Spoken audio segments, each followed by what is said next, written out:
दर्शकहरू नमस्कार। कार्यक्रम 20 टकमा म मणि लोहनी। पछिल्लो 2 महिनाभन्दा लामो समयदेखि जारी भारतीय नाकाबन्दीले मुलुकभरको जनजीवन प्रभावित भएको छ। उद्योग व्यवसाय, कल कारखाना सबै ठप्प छन्। बजारमा दैनिक उपभोग्य वस्तुहरूको अभाव चुलिदो छ।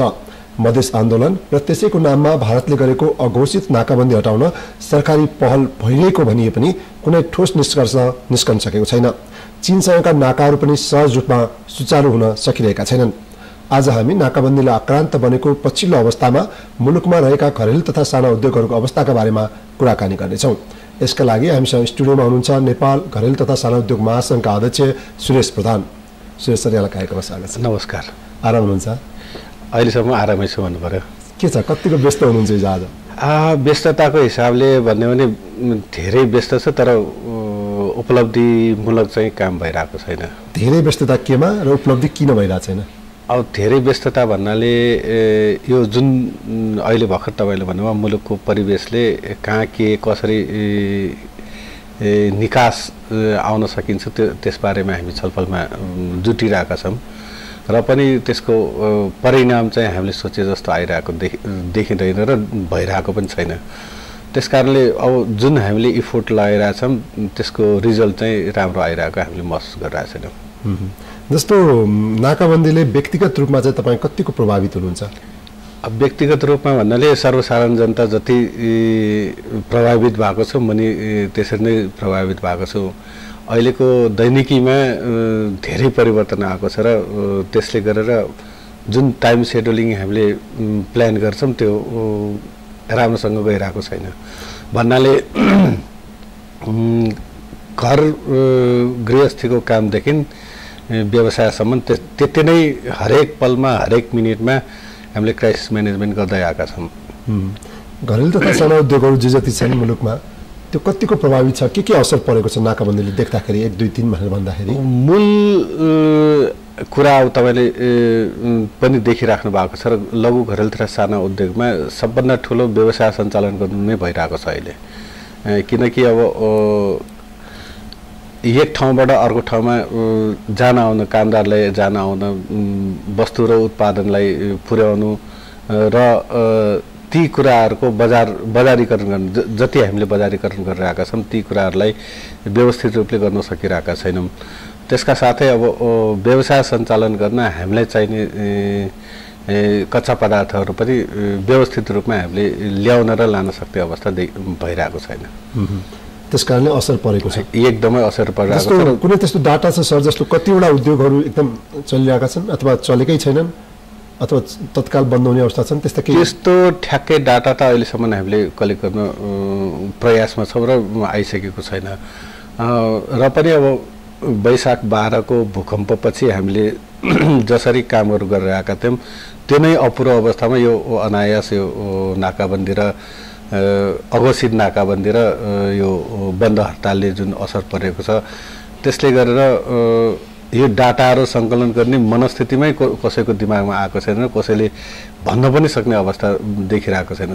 यसले असर नपुर्याएको क्षेत्र नै कुनै नभएकोले सबै क्षेत्रलाई त्यति नै असर परिरहेको हामीले भनिरहेका छौँ र यसले देशको उत्पादनमूलक उद्योगहरूमा विशेष गरिकन लघु घरेलु तथा साना उद्योगमा एकदमै ठुलो असर परिरहेको छ र जसका कारण हामी स्वयं व्यवसाय रोजगारदाता र कामदारहरूलाई चाहिँ एकदम अप्ठ्यारो अवस्थामा पुर्याएको छ।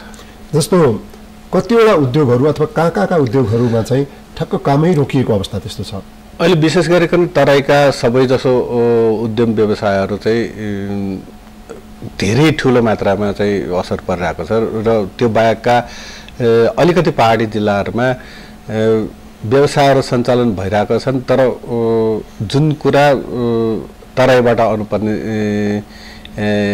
चिजहरू छन् त्यो नभएर चाहिँ अप्ठ्यारो परिरहेको छ। जस्तो मूल कुरा त अब डिजल पेट्रोलकै कुरा गर्दा हुन्छ। हाम्रो सानो उद्योगहरूमा अलि सानो जेनेरेटर चलाएर सञ्चालन गर्नुपर्ने उद्योगहरू पेट्रोल र डिजल बिना चलिरहेको छैन।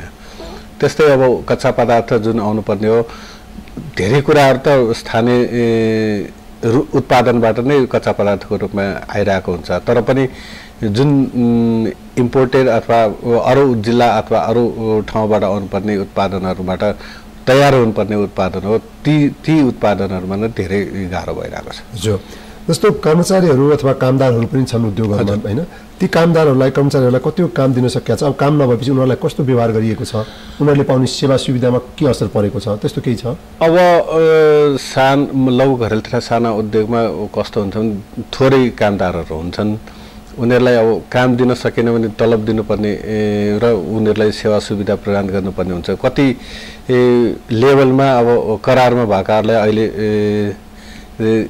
तत्कालीन रूपमा स्थगन गरिएको छ। जति अब पर्मानेन्ट रूपमा आएका छन् उनीहरूलाई त अब केही न केही काममा लाउनु नै पर्ने हुन्छ र त्यसको एफिसियन्सी जति हुनुपर्ने त्यो भन्दा बढी खर्च चाहिँ भइरहेको छ। तर पनि अब यो जुन यो नाका अघोषित नाकाबन्दी र यो बन्द हडतालले भएको असर छ त्यसलाई चाहिँ मिटिगेट गर्न धौधौ भइरहेको छ। घरेलु तथा साना उद्योग महासङ्घको अध्यक्ष हुनुहुन्छ। हजुर, एसपिसिएमा र घरेलु तथा साना उद्योगहरूको बारेमा अध्ययन पनि गर्नुभएको छ यहाँले पटक पटक।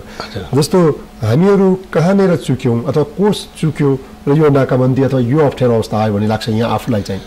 यसमा चाहिँ अब हामीले लङ टर्म भिजन नराखिकन परनिर्भरता बढायौँ, कुनै न कुनै हिसाबले हामीले बढायौँ, त्यो एउटा ठुलो पाटो जस्तो लाग्यो मलाई। हामीसँग भएको धेरै लोकल बेस्ड रिसोर्सेसहरूलाई हामीले एक्सप्लोर गरेनौँ। त्यस कारणले अब हामी सबै कुरामा अब चियादेखि खाना खानेसम्म सबै घर व्यवहारको कुरामा र अरू व्यावहारिक कुरामा पनि परनिर्भर भयौँ। जस्तो हामीले बिहानदेखि बेलुकासम्म घर चलाउने मात्र कुरा गऱ्यौँ भने करिब 70% जति परनिर्भरमा छौँ हामी। त्यस्तै उद्यम व्यवसायमा पनि धेरै जसो उद्यम व्यवसायहरू 50% भन्दा बढी परनिर्भरमा छन्। ठुला उद्योगहरू त अझ बढी छन्। त्यस कारणले अब हामीले जुन अब आत्मनिर्भरताको कुराहरू गर्छौँ ती कुराहरूलाई मनन नगरिकन स्मुथ रूपमा नै अब परनिर्भरतामा डिपेन्डेन्ट भएर गयौँ। त्यस कारणले यो अवस्था पुगेको जस्तो लाग्यो। किनभने अहिलेको अवस्थामा विगत 20-30 वर्षदेखि हामीले मास कम्युटरको रूपमा ट्रान्सपोर्टेसन डेभलप गरेको भए यतिका निजी गाडीहरू यतिका निजी सवारी साधनहरू बढ्दैन थियो होला जस्तो लाग्थ्यो मलाई। तर पनि अब जुन हुनु भइसक्यो। तर यसले गरेर अब हामी 5 किलोमिटर पनि हिँड्न नसक्ने जस्तो अवस्थामा पुगिसक्यौँ।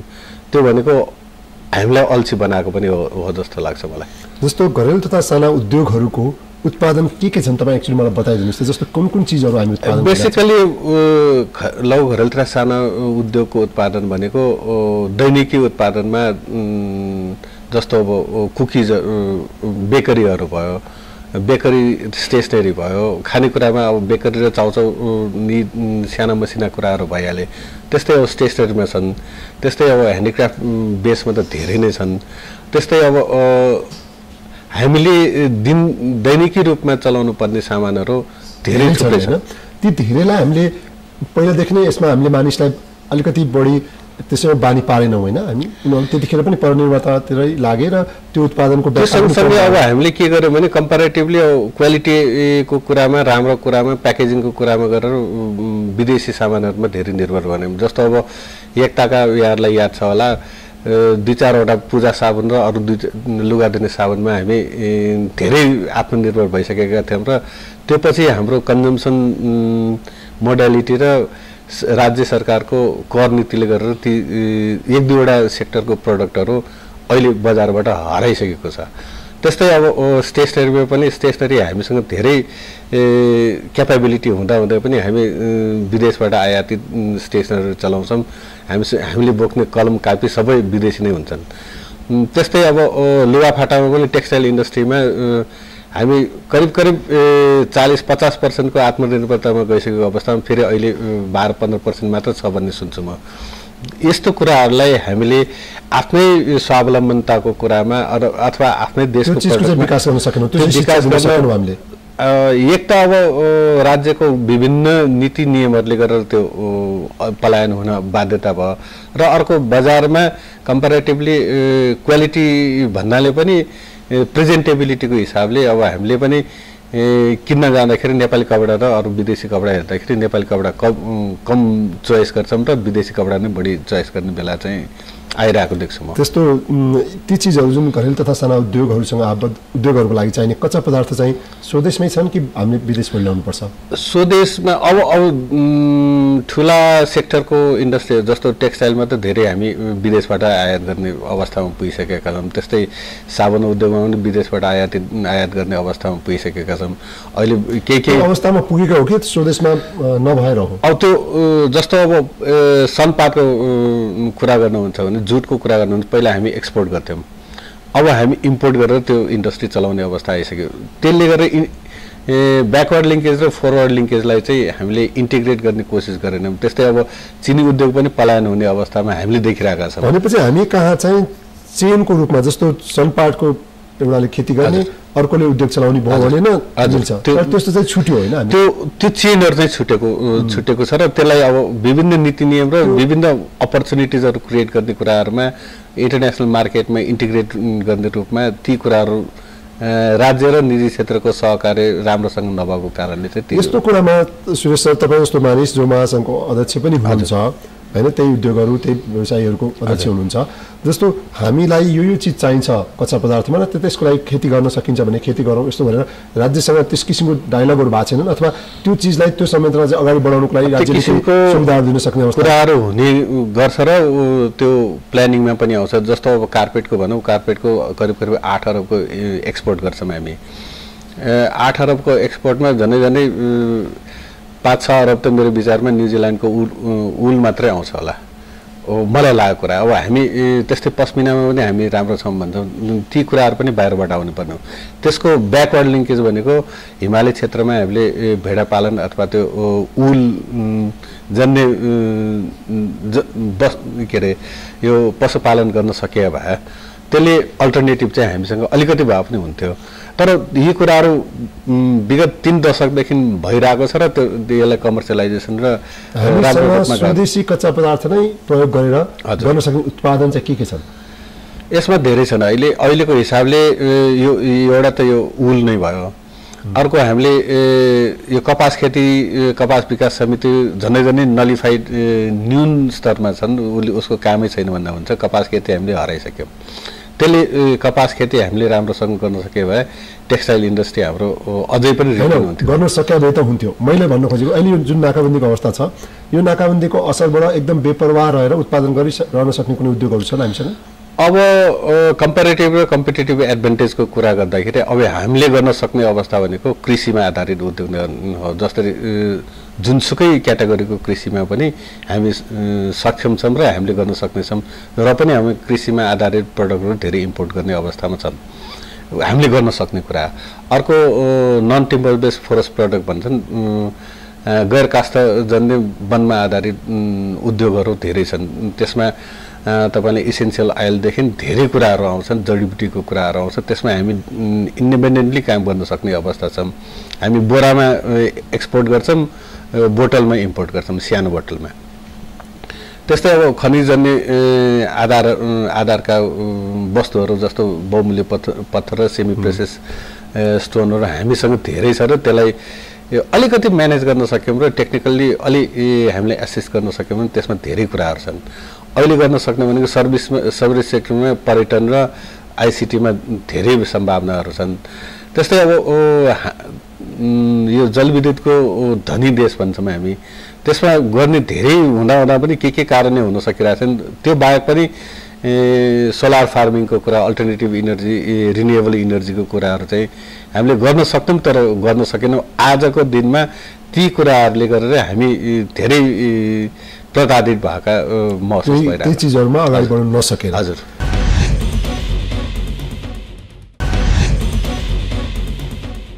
अब अहिले तत्काल जुन अप्ठ्यारो अथवा नाकाबन्दीले जुन दुःख पाएको अथवा सङ्कट भएको अवस्था छ, त्यसमा चाहिँ हामीले कृषिलाई जोड दियौँ अथवा घरेलु तथा साना उद्योगलाई चाहिने कच्चा पदार्थहरूको उत्पादनमा चाहिँ त्यस क्षेत्रमा कृषिलाई पहल गऱ्यौँ भने इन्धनको बाहेक अरू समस्या हामीलाई पर्दैन होइन? धेरै जस्तो समस्या चाहिँ, किनभने सबै कुरा त हामीले हाम्रै देशमा उत्पादन गर्छौँ भनेर त सक्ने अवस्था छैन। इन्डिया र चाइनासँगको कम्पिटिटिभ र कम्पेरिटिभ एडभान्टेजको हिसाबमा हामीले जाने भनेको अब कृषिमै जोड दिएर जानुपर्ने हुन्छ र केही विशेष कुराहरूमा हामीले अझ एक्सप्लोर गरेर जान सक्ने अवस्था हुन्छ। यो अहिले दुःखकै बेला हो, अप्ठ्यारोकै बेला हो, तर यही अप्ठ्यारोबाट पार पाउनलाई फर्मल्ली अथवा इन्फर्मल्ली धेरैले प्रयास गरिरहेको छ भनिएको छ। सरकार पनि त्यो कुरामा अगाडि बढिरहेको छ। तपाईहरू विभिन्न व्यवसायीहरू पनि यस्ता नयाँ नयाँ चिजहरू लिएर जान सक्ने अवस्था छ कि छैन? जस्तो विगतको दशकमा यो एग्रो बेस इन्टरप्राइजेसहरूमा लघु घरेलु तथा साना उद्योगदेखि ठुला उद्योगहरू पनि आइरहेको हामीले देखिरहेछौँ र त्यसले राम्रो बजार पनि पाइरहेछ, काम पनि भइरहेको छ।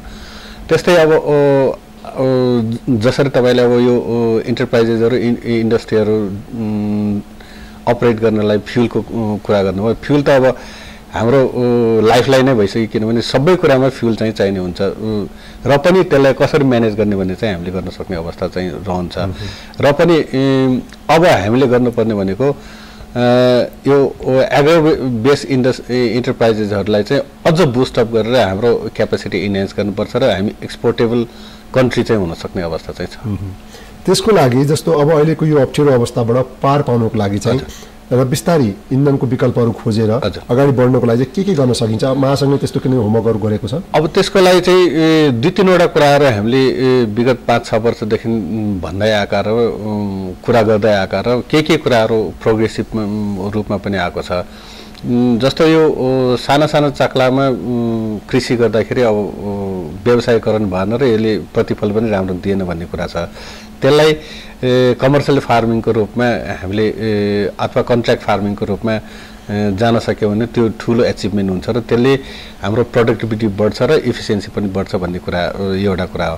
त्यो सँगसँगै अब हामी चाहिँ के गर्छौँ भने गोलभेडाको सिजनमा गोलभेडा उत्पादन गर्छौँ, त्यो कति बिक्छ कति बिक्दैन नबिकेको फ्याँक्ने अवस्थामा पुग्छौँ। त्यसलाई एग्रो प्रोसेसिङ एरियामा चाहिँ लान सक्ने भयो भने जस्तो हामीलाई 100 टन चाहिँ सिजनमा चाहिन्छ र हाम्रो उत्पादन 500 टन भयो भने 400 टनलाई प्रोसेसिङ कसरी जाने भन्ने चाहिँ ती कुराहरूलाई टेक्निकल्ली र मेकानिकल्ली कसरी जान सक्ने ती कुराहरूमा हामी जानुपर्ने अवस्था देखिन्छ अहिले।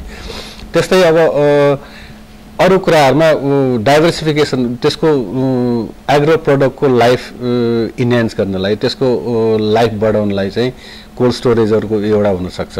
ती कुराहरूलाई हामीले निर्दिष्ट रूपमा म्यान्डेटरी रूपमा चाहिँ जान सक्ने अवस्था हुन्छ। जस्तो यी चिजहरू त पहिलेदेखि ज्ञात भएका कुरा हो, जानकारीमै आएका कुराहरू हुन्, तर हामीले गरिरहेका थिएनौँ।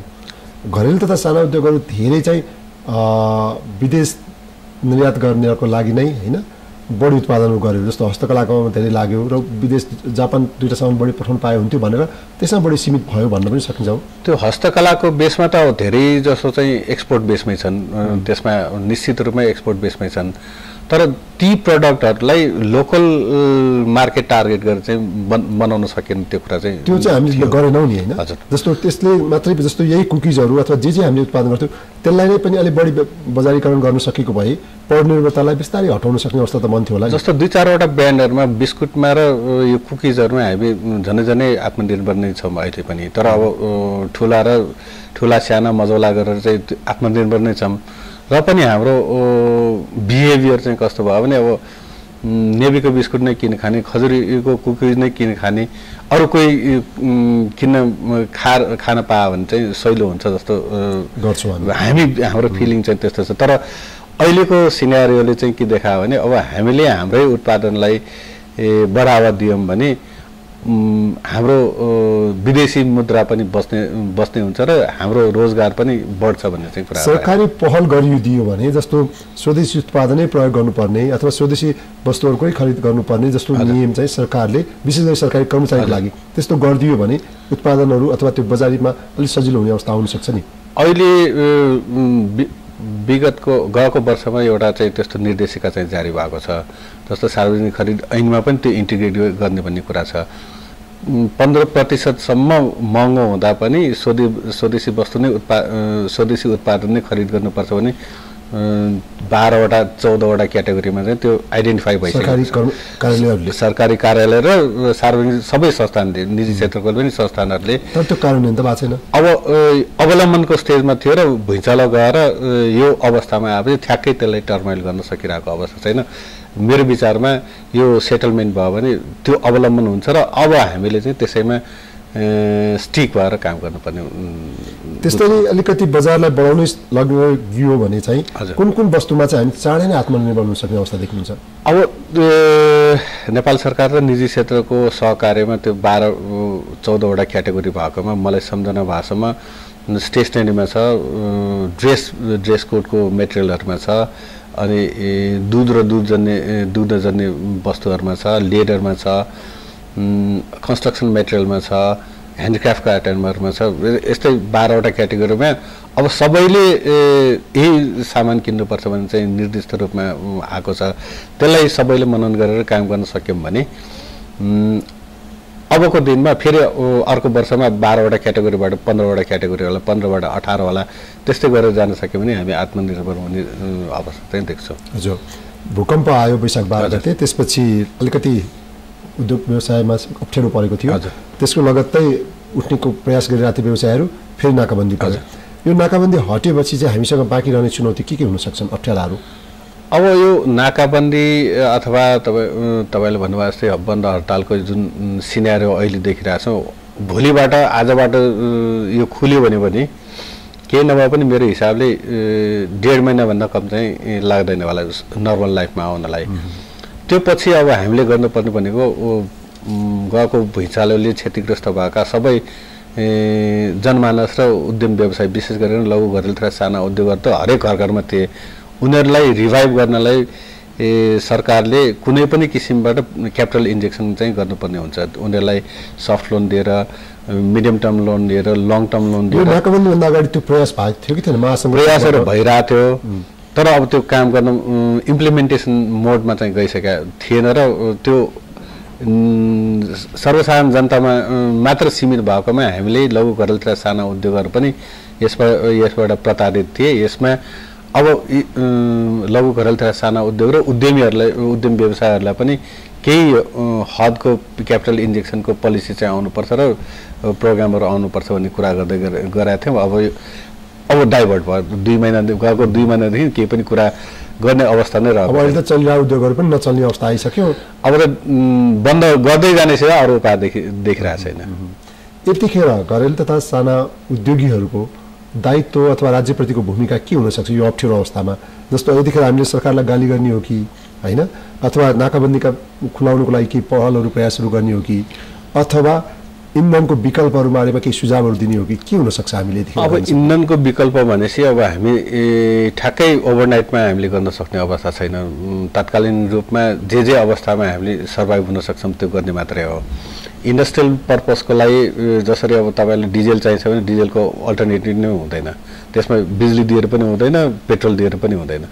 ती कुराहरूलाई अहिलेको अवस्थामा राज्यले निजी क्षेत्रको सहयोगमा गर्नुपर्ने भनेको रासन कार्डको व्यवस्था चाहिँ गर्नै पर्ने जस्तो मैले फिल गरेको छु।